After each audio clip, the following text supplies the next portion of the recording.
We were sitting around his parents' dining table, the kind of polished setup meant to impress guests. Crystal glasses, heavy plates, stories that revolved around vacations, investments, and the standard their family maintained. I had brought a homemade dessert instead of picking something up from the luxury bakery they preferred. I thought it was thoughtful, personal, effort over price.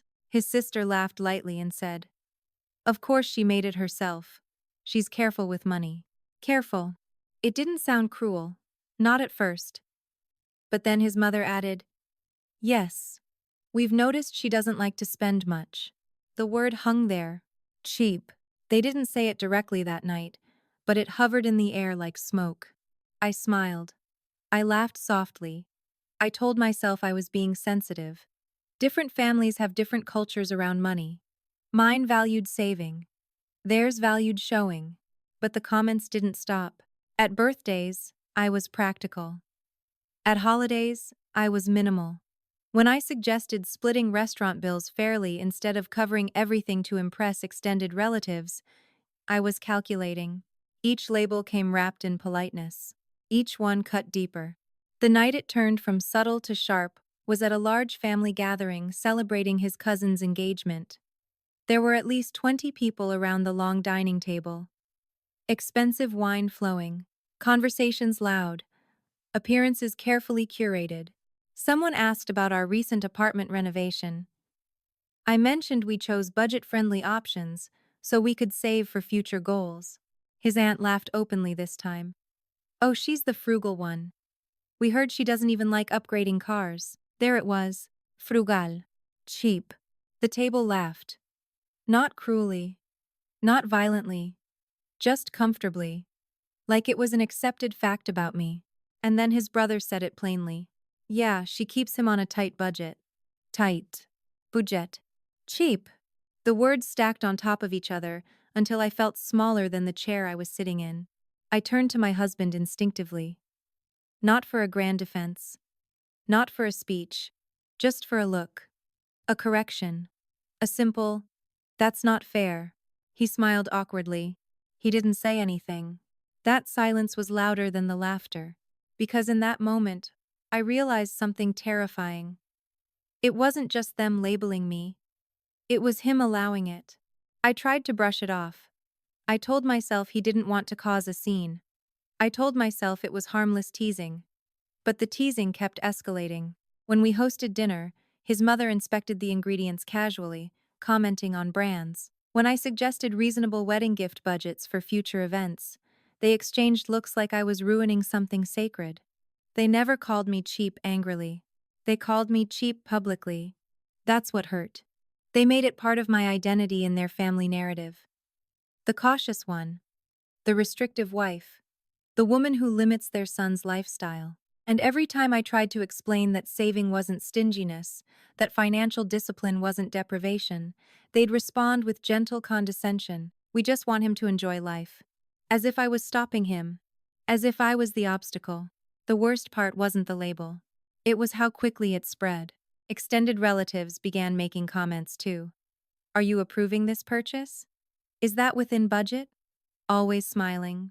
Always light. Always public. And every time, my husband laughed along. That laughter started to feel like betrayal. Because silence in private can be fear. But silence in public becomes agreement.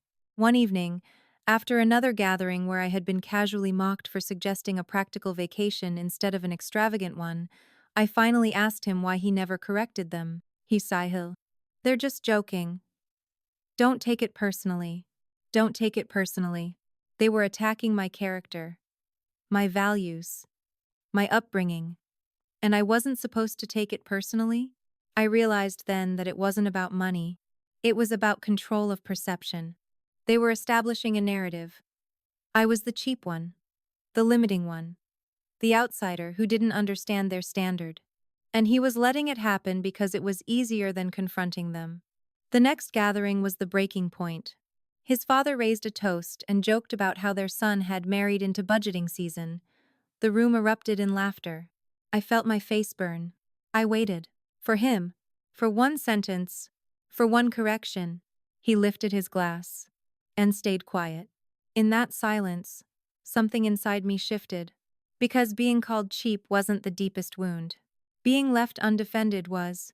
And what I didn't know yet was that the same family who mocked my financial discipline would soon be knocking on my door, asking for exactly what they had laughed at me for protecting. After they labeled me cheap, I decided the problem had to be me. Not in a dramatic way, not in a self-hating way, just in that quiet, exhausting way women are trained to adjust. I told myself maybe I hadn't integrated into their family culture properly. Maybe I came across too rigid. Maybe I needed to soften the edges of how I handled money so they could see my intentions instead of their assumptions. So I tried harder. I started bringing more expensive gifts to gatherings. Not flashy, just enough to signal effort. I offered to host dinners more often, covering costs without mentioning it. I surprised them with thoughtful gestures, paying for a spa voucher for his mother, sending flowers on random weekdays, contributing more than my share during group vacations. Every action carried the same silent hope. If they saw my generosity, they would stop seeing me as cheap. For a short time, it seemed to work. The comments softened. The jokes became lighter. There were fewer raised eyebrows when I discussed practical decisions. I felt a small sense of relief, like maybe I had finally crossed some invisible line into acceptance. But then I noticed something unsettling. The jokes never fully disappeared. They just changed shape. When I brought an expensive gift, his sister laughed and said, "Wow, someone's loosening the purse strings." When I paid for dinner without hesitation, his aunt smirked and said, "Guess she's not as tight as we thought." When I agreed to a pricier vacation option, his mother whispered, "We're proud of you for learning to enjoy life." Learning. Enjoying. As if I had been deprived before. As if my values were a flaw that needed correction. That's when it started to feel less like teasing and more like conditioning. Every joke had a pattern. Every comment carried an undertone. It wasn't just about money, it was about shaping me, nudging me, teaching me how to behave according to their standards. And the more I complied, the more they tested the boundary. One evening, during a family dinner at a high-end restaurant, his brother made a comment about upgrading to a luxury car. I mentioned we were comfortable with what we had and preferred investing long-term. The table went quiet for a split second. Then his father laughed. "She'll approve it when she's ready," he said, patting my husband's shoulder like we were discussing a child asking permission. I forced a smile, but inside, something twisted. Approve. As if I was controlling him. As if our joint decisions were restrictions I imposed. I glanced at my husband again. He smiled. Again. That smile was starting to feel rehearsed. I began noticing how often I was framed as the financial gatekeeper. The cautious one. The limiter. Even when decisions were mutual. Even when ideas came from him. It was easier to blame me. Because I was the outsider. Because I wasn't born into their standard. The turning point came during a holiday weekend trip. They had rented an extravagant property and split the cost unevenly without discussing it in advance. When I pointed out that the distribution didn't feel fair, the room shifted. His mother laughed softly. "Oh, sweetheart, we don't nickel and dime family." Nickel and dime. Cheap. The word wasn't said directly, but it was implied loudly. I felt my face heat up as everyone avoided direct eye contact, pretending the comment was harmless. I looked at my husband again, silently pleading for balance. He squeezed my hand under the table, but he didn't speak. That squeeze used to comfort me. Now it felt like apology without accountability. That night, lying in bed, I replayed every joke from the past year. Every comment disguised as humor. Every subtle dig wrapped in laughter. And suddenly, I saw the pattern clearly. They weren't random. They were rehearsals. Each joke was a test to see how much I would tolerate. Each public comment was a way to define me before I could define myself.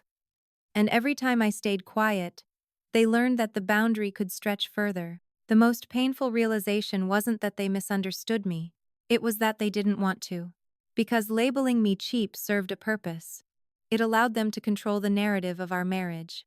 If something wasn't extravagant enough, it was my fault.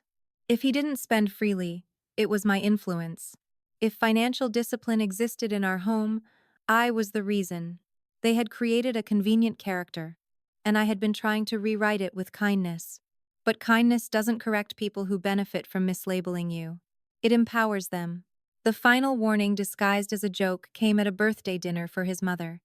She opened a thoughtful gift from us, something meaningful, chosen carefully, rather than priced extravagantly. She smiled and said, "See? She's practical, even with presents." The room chuckled. I didn't, because I finally understood. It didn't matter how much I spent. It didn't matter how generous I became. The label wasn't about money. It was about positioning. And in their story, I was the cautious outsider who needed to be corrected. But what I didn't know yet, what I couldn't have predicted, was how quickly the narrative would flip when circumstances changed. Because soon, the same family who mocked my financial discipline would find themselves in need. And suddenly, the woman they called cheap would become their only solution. The call came on an ordinary afternoon, as if nothing extraordinary had ever happened between us. His mother's name flashed across my phone, and for a second I stared at it, remembering every dinner table joke, every subtle smirk, every time the word cheap had floated through the air like it belonged to me. I answered anyway. Her voice was softer than usual, careful, almost fragile. She didn't ask how I was. She didn't reference the distance that had grown between us. She moved straight to the issue. There had been a financial setback. An investment hadn't returned what they expected. Payments were delayed. It was temporary, she assured me. Just a short-term problem. Then she said it. We were hoping you could help. Not you both. Not, can you ask him? Just me. For a moment, I thought I misunderstood.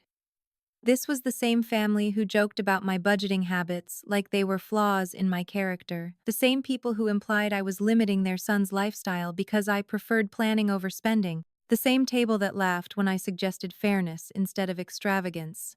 Now they were calling the woman they labeled cheap. I listened quietly as she explained the amount they needed. It wasn't small. It wasn't symbolic. It was the kind of number that could shift savings, alter plans, and create vulnerability. The kind of money I had protected carefully for years. The kind of discipline they mocked publicly. And the strangest part? She spoke as if none of the past existed. As if I had always been respected. As if the narrative they built around me had never happened. When I hung up, I didn't feel angry. I felt aware. That evening, I waited for my husband to bring it up. He didn't. So I mentioned it gently. His reaction wasn't shock. It was concern for them. They're under a lot of pressure, he said quietly. It's just temporary. Temporary. The same word used to excuse every uncomfortable thing. I asked him if they would have called if we didn't have savings. If I hadn't spent years protecting our finances carefully. He hesitated. That hesitation told me more than any answer could. The next day, his father called too. His tone was firmer, more direct. He spoke about family loyalty, about how families show up for each other in hard times, about how they had always treated me like one of their own. Treated me like one of their own. The irony was almost painful. For years, being one of their own meant absorbing jokes about being cheap. It meant smiling through subtle humiliation. It meant watching my husband stay silent while they framed me as the restrictive wife. Now suddenly, being family meant financial access. The truth settled slowly but clearly. They never misunderstood my financial discipline. They understood it perfectly. They knew I saved. They knew I planned. They knew I was stable. They just didn't respect it when it inconvenienced them. But when it could rescue them, it became admirable. That realization hurt deeper than the jokes ever had. Because it exposed the imbalance completely. When my values made them uncomfortable, I was mocked. When my values could save them, I was necessary. I asked for details. Documentation. A clear repayment timeline. Not emotionally. Logically. Calmly. The shift was immediate. You don't trust family? His father asked, his voice tightening. Trust. That word had always been used as a weapon. I looked at my husband, hoping this time for something different. Silence. Again. That silence didn't just belong to the dinner table anymore. It belonged to our marriage. And in that moment, I finally saw the full picture. They didn't see me as cheap. They saw me as controlled, predictable, reliable, someone who would prioritize peace over self-protection. They believed I would fold because I always had before. The realization wasn't loud. It didn't explode inside me. It settled like something heavy and undeniable. I had spent years trying to prove I wasn't the villain in their narrative, trying to earn respect with kindness, trying to soften their perception with generosity. But their perception was never the problem. Their expectation was. They expected compliance. They expected access. They expected that the woman they laughed at would still show up when they needed her. And the most painful part wasn't their request. It was understanding that my husband had grown comfortable in that dynamic. He didn't see the humiliation the way I did. He didn't feel the weight of being labeled publicly. He saw family conflict as something to smooth over, not confront. But this wasn't just conflict. It was clarity. For the first time, I wasn't confused about my place in their world. I was the safety net, the reliable one, the quiet provider when needed. And once I saw that, I knew something had to change. Because helping them wasn't the real decision. The real decision was whether I would continue allowing myself to be positioned as the resource instead of the person. And the answer to that question would change everything between us. I didn't say no. That's what they expected me to say later, when they retold the story. That I refused. That I turned my back on family. That I proved them right about who I was. But I didn't say no. I said something much worse. I'll help, I told them calmly, sitting across from his parents at their dining table. The same polished table where they once joked about my tight budget. The same room where my financial discipline was entertainment. Relief flooded their faces too quickly. But, I continued, it will be a formal loan, in writing, with a repayment schedule, signed by everyone involved. The air changed instantly. It was subtle at first. His mother's smile stiffened. His father leaned back in his chair. My husband shifted beside me. A contract? His father repeated, like I had insulted him. Yes, I said evenly. Clear terms protect everyone. Silence settled heavily across the table. For years, I had absorbed their comments. I had adjusted. I had tried to prove I wasn't cheap. And now, the very structure they mocked was the structure I was offering them. They didn't want structure. They wanted access. His mother's voice softened into something almost wounded. We didn't think it would come to paperwork between family. That sentence was designed to make me fold. But something inside me had hardened, not cruelly, not bitterly, just clearly. I didn't think I'd be called cheap for protecting our finances, I replied quietly. No one laughed this time. My husband finally spoke. Maybe we can just help them without making it formal. There it was. The dividing line. Not between me and his parents. Between me and him. I turned to him slowly. Would they have asked if we didn't have savings? He hesitated. That hesitation told me everything. His parents didn't interrupt. They let him sit in that space, knowing he felt the pull of loyalty. The same loyalty they had counted on in me for years. The conversation ended without resolution that night. They left disappointed. Not because I refused, but because I didn't comply. When we got home, the real argument began. You embarrassed them, he said quietly. I protected us, I answered. He ran his hand through his hair. Frustrated. It's family. It shouldn't feel transactional. It didn't feel like family when they labeled me cheap in front of everyone, I said. It felt transactional then. That word hung between us. Transactional. That's what they accused me of being. But now I saw the truth. Their affection had always been conditional on my silence. Their respect had always depended on my compliance. And now my marriage was standing at the center of it. I don't want to fight about money, he said. This isn't about money, I replied softly. It's about whether I'm your partner or their resource. The room went quiet. That question wasn't dramatic. It was precise, because every gathering, every joke, Every time he stayed silent, it had trained them to believe I could be minimized without consequence. And now, for the first time, there was consequence. Days passed. His parents called again, this time more distant. They declined the formal loan, said they would figure something else out. Their tone had cooled noticeably. The warmth they showed when they needed something had evaporated the moment conditions appeared. That confirmed everything. If this had truly been about family support, clarity wouldn't have offended them. But clarity threatens control. My husband struggled with it more than I expected. He didn't accuse me directly, but I could feel the tension in small ways. The quiet at dinner, the careful tone, the distance when his parents' names came up. "You could have handled it softer," he said one night. "I handled it clearly," I responded. And clarity, I realized, was new territory for us. For the first time in our marriage, I wasn't smoothing conflict. I wasn't adjusting to preserve comfort. I was holding a boundary and letting the discomfort exist. It forced him to see something he had avoided. That silence has consequences. Weeks later, the situation resolved itself. His parents secured help elsewhere under terms far less generous than what I had offered. They never admitted it, but I knew they had hoped I would bend. I didn't. And something irreversible shifted. Our marriage didn't collapse, but it changed. He started speaking up more at gatherings. Small corrections at first, light defenses, nothing dramatic but noticeable. It wasn't instant transformation. It was awareness. He had seen the pattern now. He had watched his parents' warmth turn cold the moment I required accountability. He had felt the tension of choosing between comfort and fairness, and for the first time, he understood what I had been carrying alone. I didn't lose their approval. I lost their assumption, and that loss was louder than any argument. Because they would never again see me as the quiet, compliant wife who absorbs humiliation and funds emergencies without question. The answer I gave them wasn't no.